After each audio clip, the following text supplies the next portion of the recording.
So, moving on to the next 25 mark question, which of course is question 8. Let's have a shot at this one. So, evaluate macroeconomic policies apart from monetary policy, so we cannot use monetary policy of course, the UK government could use to reduce inflation. And the stimulus is just giving us a bit of application of, I believe, some inflation. And the stimulus is just a bit of application about high inflation rates of 10.1% in June 2022. And if you do come to my live classes, this is a stat you will know why, because this is one of my favourite stats. I always bang on about it. It's of course June 2022 is COVID times, and I always like to say it's a really easy stat to remember since it's quite significant. It's there was 8 consecutive months of double-digit inflation in the UK. So that means there's 8 consecutive months, 8 months back to back of inflation rates 10% and above. And of course you can imagine as an economist now how many catastrophic effects on the economy that's going to have. But let's get back to the question. So apart from monetary policy, what policies can we use to reduce inflation? Now, so monetary policy is one of the demand side policies we learn. What is the second demand side policy we learn? That is of course fiscal policy. Now, what are the 2 types of fiscal policy? Now, there is expansionary and there's also of course contractionary. Now, for your paper 2, your macro paper, and even your paper 3 to a certain extent, you really need to know how to develop and write a good chain of analysis on these policies. So you really need to have a good depth of knowledge on these. I'm just teaching year by year. I just see this is a common theme that lots of students struggle with. So why do we use expansionary policies and why do we use contractionary policies? Not just specifically fiscal. So there's also like expansionary monetary and there's also contractionary monetary policy also. But the main reason we use expansionary policies is to stimulate AD, to grow the economy.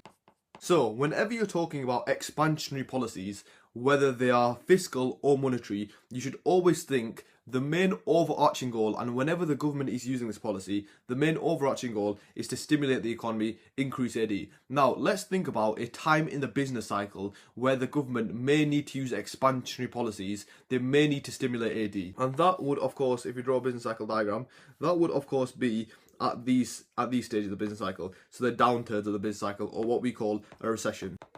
I remember a classic question you can get assessed on in Edexcel is how do you define a recession? It's 2 or more consecutive quarters of negative economic growth. And some really impactful real world application which can really help show your examiner firstly have that appreciation of the real world of economics, but also put weighting onto your judgments. So use it in your final judgment maybe, but just on your arguments to show how significant some of these recessions were. And a great and a notable example that you would have lived through, unless you're watching this video in like 20 years, is COVID-19, and specifically the one in our recession in Q2 of 2020, where real GDP dropped minus 20.4%. We had a 20.4% drop in real GDP. And to put this into some perspective, and of course this was a recession, but to put this into some perspective, this is worse than the massive 2008 financial crisis and even a worse drop in GDP than World War II. And this is all economics is about, and the A's and A stars. It's what it's all about. If you can mention stats like this, even forgetting the application marks, it will just put so much significance and so much more weight onto your argument when you're speaking about recession. Because you're really speaking about and you understand what a recession means and you're trying to show the examiner that. But that's why I try to teach you stats as much as possible and force all my students to include them in their essays, since it just adds that added depth to your essay. So just to summarise, expansionary policies are used to stimulate AD and we usually use them in a recession. And of course, the biggest recessions the UK has been in Q2 2020, where GDP dropped 20.4%. But then contractionary policies, why do we use them? Unlike expansionary policies, it's not just the polar opposite. It's not just to decrease AD, because realistically we are never going to want to decrease AD. That's never going to be our pure goal. Why? Because decreasing AD just means decreasing economic growth, and obviously we do not want to decrease that economic growth. But the reason why we use contractionary policies, and that's a massive mistake students make. I see so many students think that contractionary policies are used to decrease AD, and that is not the main goal of the policy. That might happen due to using contractionary policies, but that is 100% not our main goal, and we are 100% trying to avoid that. But the reason why we use contractionary policies is to do the thing that is related to the question, which is reduce inflation. But a byproduct of us trying to reduce inflation will and usually does lead to AD shifting in, thus GDP decreasing. As if we go back to expansionary policies, if you think about it, we're trying to stimulate AD. So we're stimulating AD. If we look at a diagram, stimulating AD of course just means shifting AD outwards. So AD increases to AD1, and let's see what's happening with the price level axis. So price level increases from PL to PLE to PL1. Thus, what do we call this? When AD is shifting out, causing inflation, it is demand pull inflation. So when we pursue expansionary policies, a byproduct of this, due to having to try to stimulate AD, will lead to demand pull inflation. Now, a great example of where we can see this, and this is why I tell students, please learn about COVID. It's a gem, it's an absolute gold mine that you've received just because it happened, and there's so many stats and figures, it's so recent, it's so relevant, and it will just help you pick up so many marks. So what I've told you here before, a few minutes ago, COVID-19, we had a massive recession in the Q2 of 2020. So then what did I also say? How do we respond to recessions? How does the UK government respond to recessions? How do governments respond to recessions? Is they use expansionary policies to try and get out of this recession. Since, of course, in a recession, our GDP is decreasing, we have negative economic growth, and we want to stimulate the economy, we want to put the UK back on track. So we try to use expansionary policies to stop that negative economic growth and push economic growth back out to positive. So we've had a recession, and the UK government has responded with expansionary policies. So expansionary monetary, expansionary fiscal. What are some examples of this? So we have a recession, we respond with expansionary policies like expansionary monetary. Where can we see the example of expansionary monetary policy? 0.1% interest rates. And you can imagine, what does a zero, that is it's basically a 0% interest rate where there's almost no incentive to save and there's only incentive to spend. And why is that so clever? Since the economy is in recession, GDP is low, how do we boost GDP? We want to boost AD. How do we boost AD? The biggest component of AD, of course, is C, which is consumption. So to incentivize spending, we reduce the incentive to save and increase the incentive as much as possible to spend, thus increase consumption, just trying to stimulate AD out to cause economic growth. And again, for some perspective, just to show how harsh and how bad these COVID times were, 0.1% interest rate is the lowest interest rates have ever been since the Bank of England was founded, and these 0.1% interest rates stayed for nearly 2 years. Then, of course, we have the other component of monetary policy, which is quantitative easing, and the UK government created 895 billion worth of new money. Now that is absolutely insane. Again, I'm trying to give you as much perspective as possible. Why? Because you can actually use it in your exam, and then just for you as an economist, it gets you thinking about this. 895 billion at the time of the UK economy, at 2020 when this was created, that was nearly half, that was 43% of our total GDP. So we basically created our entire GDP, half of it, in new money, in electronic money. The amount of money we created in COVID is enough to fund the entire NHS for 5 years straight, which is how much we created. But yeah, that's how we used expansionary monetary policy. And then of course we also had massive expansionary fiscal policy. Don't want to give you too many examples here, but of course we had tax cuts, we had things like the furlough scheme. And just a little bit more information on QE. This 895 billion, this is one of the biggest causes of the growing inequality in the UK now. This amount of quantitative easing is one of the biggest reasons for, and it's one of the massive reasons for the growing inequality in the UK again, because a lot of this money went straight into the higher income, the rich people's pockets. Now, what do you think all this led to? So massive expansionary policies. What do I say the main effect, or one of the biggest effects, one of the biggest byproducts of expansionary policies is demand pull inflation.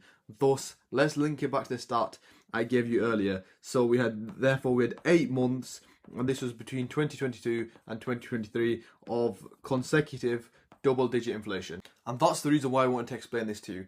This is a concept I really try to teach students, and again, it's massively emphasised in my life class, because yes, it might take a bit of time to remember, but this will give you so much application, just so much depth to your essays. It's not actually that hard, and it's just about making that link. So we had a massive recession, biggest one pretty much in history. Then we responded with the biggest expansionary policies ever, lowest interest rate ever, and then it led to massive demand pull inflation, 8 months of consecutive double-digit inflation. And if you even want to keep going, what happened after this and what happened during this massive consecutive double-digit inflation caused those massive concepts like the cost of living crisis. And of course, just like with anything in economics, the 8 consecutive months of double-digit inflation wasn't solely caused by the expansionary policies. There was a lot going on in the world at the time, as you can imagine, like supply chain issues, then just like the Russia-Ukraine war, things like gas, oil prices were going through the roof as well. So lots of contributors to this consecutive double-digit inflation, but definitely a massive part of it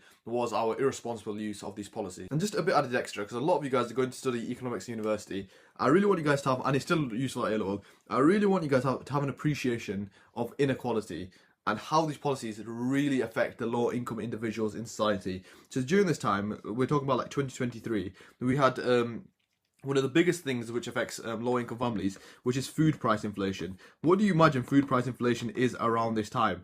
I believe in March 2023, food price inflation hit 19.3%, so just around 20%. So the CPI, food price inflation, was nearly 20%. And it's really good for like further reading, or especially just for A-level, because there's a lot of questions on inequality, just to think about how this disproportionately affects those low-income individuals in society. Of course, as we know, food is a necessity to life, and those high-income individuals, yes, food is getting more expensive, but it's a much smaller proportion of their income. Whereas the low-income individuals, especially with all the other costs, like the gas, the fuel, just like running the house costs are so much higher, then food, the biggest necessity to life almost, is so much more expensive, and it will lead to a lot of low-income individuals, even in the UK, not having enough money to even eat, which just shows how much that gap of inequality is widening in the UK and how much of a big issue it is now. So just a summary, expansionary policies are of course used to stimulate AD, contractionary policies are used to reduce inflation, but what is a method we go about doing that? The method we use to reduce inflation is to decrease economic growth, decrease AD, as you can see here. If AD1 shifts into AD, it leads to, of course, real GDP decreasing, but the main goal of price level is also decreasing in this scenario from PL1 to PLE. And I know a lot of this isn't to do with the question, but it's so useful, and it's not useful for this question specifically. You could use it in this question, but let me know in the comments if you don't want me to do stuff like this, just want me to get right on with the question, because this it's absolutely invaluable. But yeah, just let me know in the comments, because I do listen to what you guys want. So of course, just back with the question. So one policy we could use is of course contractionary fiscal policy. And what does that entail? That entails increasing taxes, and of course the other side of the spectrum, which is decreasing government spending. And that would likely be my first paragraph. I'll probably go into depth with one specific tax, like something like corporation tax, income tax, and just talk about how specifically even something like VAT, and how reducing something like, or increasing something like that will therefore cause less inflation. And then for my second paragraph, like I said, we learned demand side policies, which are fiscal and monetary, and then what are the supply side policies we learn, which is literally supply side. It's literally called supply side policies. And I've said this before in a previous video. I've gone through a full example of a supply side policy. I can't exactly remember what past paper it was. It was probably 2017 paper 2. So if you haven't watched that, you can have a watch of that. I think it's there. But my go-to with supply side policies, I would just always have an example ready. Have an example you've written out, you know, that basically hits the top mark band. And yeah, my example I always go for, obviously I can write any example, but I would go for apprenticeships, because especially, and the reason why I use apprenticeships in videos, because I know a lot of you as students probably are applying for some apprenticeships, might have some knowledge on apprenticeships, so it just makes it a bit easier for you guys as well to throw in a few more stats, show a bit more real world application. But at the same time, loads of my students applying to Oxbridge, LSE, you should, in your supply side policy question, you can use apprenticeships, but you might as well use something about universities, learn examples, learn stats about universities. It'll be more relevant to you, and you're more likely to have some stats because you're in that field yourself. You're more likely to be able to throw a deeper depth of almost real world application in there. The one thing students need to remember with the real world application is, yes, you need to throw in, and it's much better to have stats and figures, but it's not all about the stats and figures as well. It's about also weighing it up and showing your examiner the real world of economics. The real world of economics is not just stats and figures, it's about having an appreciation of just being human. Let's construct the chain of analysis for contractionary fiscal policy. I'll use the example of corporation tax because it works quite well. Actually, we'll use VAT to change it up a bit. So, of course, contractionary fiscal policy, as we know, I'd probably start like the question by saying what contractionary fiscal policy is. We use it to reduce inflation rates. One component of fiscal policy is using taxes, so we manipulate taxes. And one thing we can do is to pursue contractionary fiscal policy. My pen is off. we can increase VAT. So I'm going to say increase VAT. What is VAT in the UK right now? You should know it's 20%, and it's going. And for example, I'm just going to give an example, just a scenario to the examiner. We might increase VAT from 20% to 25%. And I'm actually, because I'm going to try to be step by step here, and by being step by step, this is how you pick up the marks for your chain of analysis. But I'm going to also explain what VAT actually is. So it obviously stands for a value added tax. What are the two things where you should learn in your content knowledge about VAT? It is an ad valorem tax, which that might not mean a lot to a lot of you, and it's also an indirect tax. So what is the difference between an indirect and a direct tax? A direct tax is paid directly to the government. So a great example of that, and the example I used to literally learn to remember it, is income tax. Income tax is paid, so of course if I make money, I pay income tax. So it's paid by the person who needs to pay it. So it's paid to the government by the person it's meant for. Whereas indirect tax is the tax is paid to the government via a third party. Basically, the tax can be passed on to someone else. And the reason why VAT is an indirect tax is that we pay it when we're buying goods, but then the shopkeeper, the owner of the shop, sends that tax to the government. And then what does it mean for VAT being an ad valorem tax? Ad valorem means, in Latin actually, this is a cool thing, it means according to the value. So all basically ad valorem means is you're paying a percentage of the price of a good. And what is the opposite of ad valorem tax? It is, of course, a fixed tax. Now, what is the difference between ad valorem and a fixed tax? So fixed tax is a set price per good. So specific taxes hit all goods equally, whereas an ad valorem tax, a VAT, of course, is a percentage of the price of that good. Therefore, it's going to be more expensive. You're going to pay more VAT for the more expensive goods. So of course, the £500 keyboard, you're going to pay something like, on VAT if it's 20%, you're going to pay something like £100. Whereas a £10 keyboard, you're only going to pay £2 VAT if it's 20%. So when explaining VAT, when mentioning VAT in my chain of analysis, I would mention that, but how would I go about the rest of the chain of analysis? So an increase in VAT, for example, from 20 to 25%, how is it going to affect consumers? It's going to reduce spending by consumers. And why is that? As consumers have less money left over. As for example, since VAT increases the prices of every single good in the economy pretty much, once consumers have done their weekly shopping, their necessities, they're really going to feel that increased 5% on every single good. Therefore, they're going to have less money left over. And if they have less money left over, what is likely to happen? They're likely to spend less. And what's another word for spending less? That is obviously a decrease in C, and a decrease in C, which is consumption. And what is consumption part of? Consumption is, of course, part of, and the main part, around 60% of that AD formula. And if there's a decrease in AD, what is that going to lead to? That is, of course, going to lead to a decrease in, let's start with, so a decrease in consumption leads to a decrease in AD. A decrease in AD, if you have, again, a quick look at a diagram, real GDP, so we'll draw LRAS.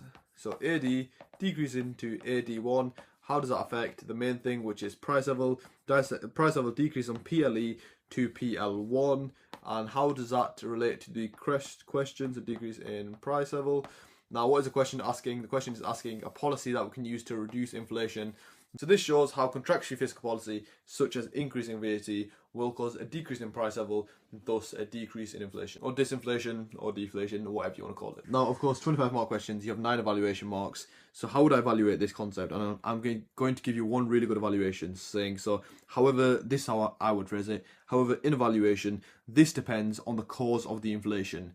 As, if the cause of the inflation is due to supply side issues, contractionary fiscal policy or increasing VAT will not solve it, or it'll have weaker effects. As if the cause of inflation is demand side problems, so maybe too high aggregate demand, so maybe we're in a boom and consumer confidence is really high, consumer spending is really high. By increasing VAT, it's going to cause a decrease in consumption, thus it will pull down the price level. However, if there's supply side issues like the Russia-Ukraine war, maybe really high oil levels that are causing these massive inflationary spikes, even if we decrease the inflation in our economy, a lot of that inflation is imported, so it won't actually overall decrease the inflation rates in the UK. And that's where I'd cut the evaluation point, but just for some more detail, that's obviously one thing that happened in COVID, which was supply side issues were one of our major contributors to inflation, and it's a lot harder to solve like the Russia-Ukraine war. It's not exactly like the UK could solve it, lack of alternatives, and they just had to basically firm and deal with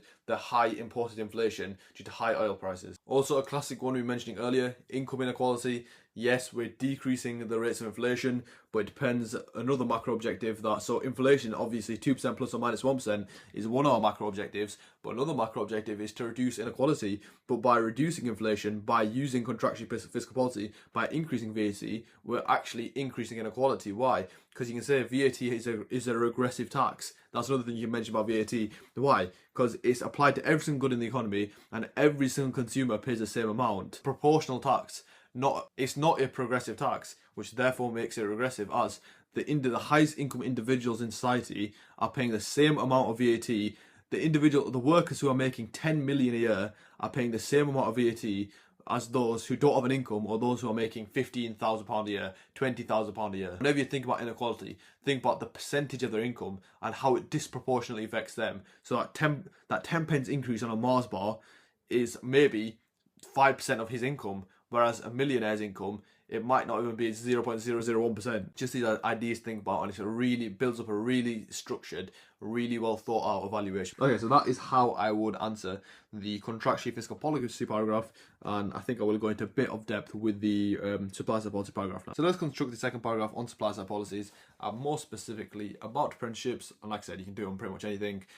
Education, healthcare, however you want, but apprenticeships works quite well also. So how would I start this? So the government would, how do I start the chain of analysis? I love when my pen's turned off. But investment into apprenticeships. So the government would obviously invest into apprenticeships. And what is an example of this? And if you are writing a chain of analysis on supply side policies, you really do need a few examples to back this up. In 23 to 24, the UK spent, I believe it was 2.5 billion. That was the budget for apprenticeships in the UK. And what positive effects is this going to have on the workforce? Obviously a more skilled workforce, better human capital. And what will this mean? If there's better human capital, it means workers are not better productive, but workers are more productive. And remember, we need to link this to the overarching goal of how does it reduce inflation. So keep that into mind. It's not your classical supply side policy question. But yeah, if workers are more productive, what does it actually mean to be more productive? It means more output per worker. Now, if a firm is producing 100 units and workers are continuously becoming more productive, essentially they need less workers to produce that same output. Since workers are being more productive, there's more output per worker, so they need less workers to produce that same output. And since they need less workers to produce that same output, it means there's lower costs for firms. So for example, they maybe only need to hire 3 workers now instead of 5, so there's more output per worker. Or they only need to hire the workers for 5 hours a day instead of 8 hours a day. Of course, whenever there's a reduction in cost, there should be like a light bulb in your head, or anything to do with cost basically. You need to be using the SRAS diagram, and of course with a reduction in costs, what is going to happen to SRAS? SRAS is going to shift outwards to SRAS1. Thus, what is the impact on price level? As you can see, of course, price level would decrease from PLE to PL1, thus causing a reduction, well, thus meaning a reduction in price level, so overall achieving the goal of reducing inflation. But with this scenario, and especially in your final judgment, great shout out to final judgment, I don't actually mention it enough, and leave a comment down below if you want me to go more in depth with final judgments. So in the previous paragraph, of course, we talked about VAT and how VAT is going to cause deflation or reduction in inflation rates. But remember, what was happening to real GDP? So real GDP was decreasing from YE to Y1. So although we were getting deflation, we were also getting a reduction in GDP or negative economic growth. But in this scenario, when we use supply side policies, we are getting our intended effect of reduction in inflation, but also we're getting positive economic growth. And 100% this is all the final judgment is about. Weigh these up against each other. Say that basically supply side policies is the better policy to pick. So we're achieving the goal of reduction in inflation, but also we're not hurting our other macro objectives of economic growth. So it's much better policy than pursuing something like contractionary fiscal policy. And that's kind of how I structure basically all my final judgments. It's just about weighing up and that's how you structure these final judgments, especially for policy questions, the most appropriate and the best policy for the scenario. Okay, so with regards to evaluation now, of course with supply side policies, the big one always is the time lag, because of course there's opportunity cost, but there's time lag since supply side policies, we're talking about uptraining workers. Workers take a lot of time. It's going to take a lot of time for the fruition of that policy to have an effect in the economy. And if you look at the stimulus as well, it's talking about very recent stats, because this is a 2023 paper when this was released, and it's talking about 2022. It's talking about 2022 inflation rates. So you could say, if you want to solve inflation straight away, if you want to solve it as soon as possible, supply side policies is probably not the best policy to pick, since due to the time lag. So in evaluation, I always say just question the assumptions you made and just go through the chain of analysis and critique it. Find where that next statement might not follow, where this might not actually happen. And the biggest one here, we've said workers are more productive, more output per worker, but then we've assumed that firms, when there's more output per worker, that they're going to reduce the quantity of labour demanded. They're going to demand less workers. When in reality, we can relate it back to even like micro a bit, where firms are profit maximisers, instead of reducing the amount of workers to produce the same output, they're likely to do pretty much the opposite. Hire more workers to produce even more output, just so you can sell more revenue, more profit, etc. So you can really question the assumption that there's lower costs for firms, because likely there'll be higher costs since they're going to hire more workers due to the profit incentive, thus negating the decrease in price level and actually maybe causing inflation instead, so a negative effect on the economy. Again, another critique of the chain of analysis, these workers are better human capital, they're more productive. More productive workers will demand higher wage rates. If they're demanding higher wage rates, that also itself could lead to inflation, since there's more skilled workers, they have more money to spend, more disposable income. Therefore, if there's more disposable income in the economy, consumption, obviously a massive part of AD, this is going to cause even more demand pull inflation. And that is this 25 mark question done, and June 2023 paper 2 done. I really hope that was useful. I try my best to include everything that, if I was a student and I was doing economics again, and just from my experience with students, everything that would be useful. I'm just trying to get as many of you guys the A star as possible. I do not care about you guys getting A's. I want everyone to get A star, so try really publish as much of this free content to try boost you up to the A star. If you do the work, you watch the videos, I think by now the website's going to be out. We've been putting a lot of work into the website and trying to produce as many notes, as many flashcards, all the past papers on there. Hopefully it's out by now. It might never come out, but it should be. Just check the description, should be in there. That hopefully one day is the biggest A-level economics website. Putting a lot of work into it, really trying to master the game of A-level economics. Hopefully this is somewhere near the start of it. But yeah, let me know guys in the comments any questions. I'd love to help. And yeah, see you on the next paper.